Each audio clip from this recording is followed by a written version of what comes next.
अस्सलामुअलैकुम friends, welcome to my YouTube channel meals with Javeria. तो आज हम बनाने जा रहे हैं बाज़ार जैसी कड़क चाय परफेक्ट मेजरमेंट के साथ, जो बैचलर्स और बिगिनर्स के लिए तो बहुत ही हेल्पफुल साबित होगी। अगर आप भी मेरी चाय की इस रेसिपी को फॉलो करेंगे तो आपकी चाय भी हमेशा मेरी ही तरह परफेक्ट तैयार होगी। तो चलिए फिर चलते हैं अपनी रेसिपी की तरफ। सबसे पहले एक पैन ले लीजिए और इसे चूल्हे पर रख दीजिए। गैस मैंने ऑन कर दी है। अब मैं इसमें 1 कप पानी ऐड करूँगी और इसे थोड़ा उबलने दूँगी। याद रहे कि हमने मेजरमेंट के लिए 1 ही कप यूज़ करना है ताकि हमारी चाय बिल्कुल परफेक्ट तैयार हो। जैसे ही पानी गर्म होने लगेगा, मैं इस पानी में चाय की पत्ती ऐड कर दूँगी।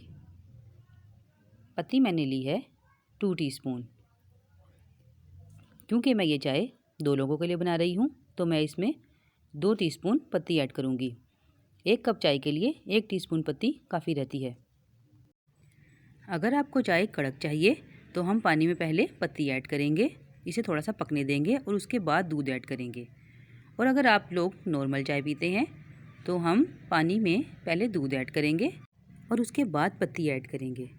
हमारे कावे को पकते हुए अब 2 मिनट हो चुके हैं और ये देखिए कावा किस कदर अच्छा तैयार हुआ है और किस कदर बेहतरीन कलर निकला है पत्ती का। अब हम इस स्टेज पर आकर इसमें 2 कप दूध ऐड कर देंगे। मेजरमेंट के लिए हमने वही कप इस्तेमाल किया है जिससे हमने पानी डाला था। दूध डालने के बाद अब हम इसे 1 से 2 मिनट के लिए पकने देंगे। जब तक हमारी चाय पक रही है, आप प्लीज़ मेरे चैनल को सब्सक्राइब कर दें, मेरी वीडियो को लाइक कर दें और साथ लगे बेल आइकन को भी दबा दें ताकि मेरी आने वाली हर नई वीडियो आप सबसे पहले देख सकें। क्योंकि मैं इस चैनल पर आपके साथ बहुत मज़े की रेसिपीज़ शेयर करने वाली हूँ। चाय हमारी उबल चुकी है। अब इस स्टेज पर आकर हम इसमें सब्ज़ इलायची ऐड कर देंगे। इलायची ऑप्शनल है, आप चाहे तो ऐड कर सकते हैं, चाहे तो स्किप भी कर सकते हैं। मुझे इलायची का टेस्ट पसंद है, इसलिए मैं चाय में सब्ज़ इलायची ऐड कर रही हूँ।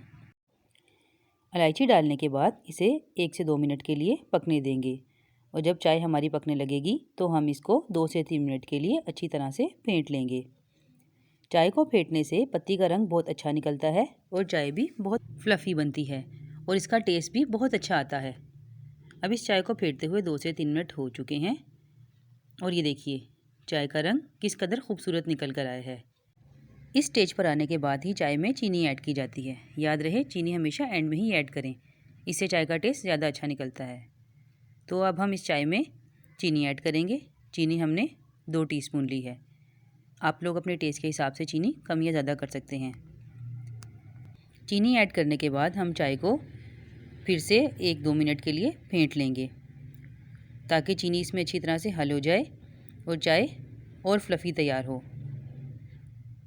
ये देखिए इस तरीके से आप भी अपनी चाय को फेंट लीजिएगा। ये चाय 2 लोगों के लिए है तो इसमें 2 कप दूध, 2 टीस्पून पत्ती, 2 टीस्पून शुगर और 1 कप पानी ऐड होगा। आप चाहें तो अपने हिसाब से इसको सेट कर सकते हैं। तो ये लीजिए हमारी चाय बनकर तैयार हो गई है। ये देखिए चाय का किस कदर खूबसूरत कलर आया है। आप भी इसे ट्राई ज़रूर कीजिएगा। अपना बहुत ख्याल रखिएगा, दुआओं में याद रखिएगा। अल्लाह हाफिज़।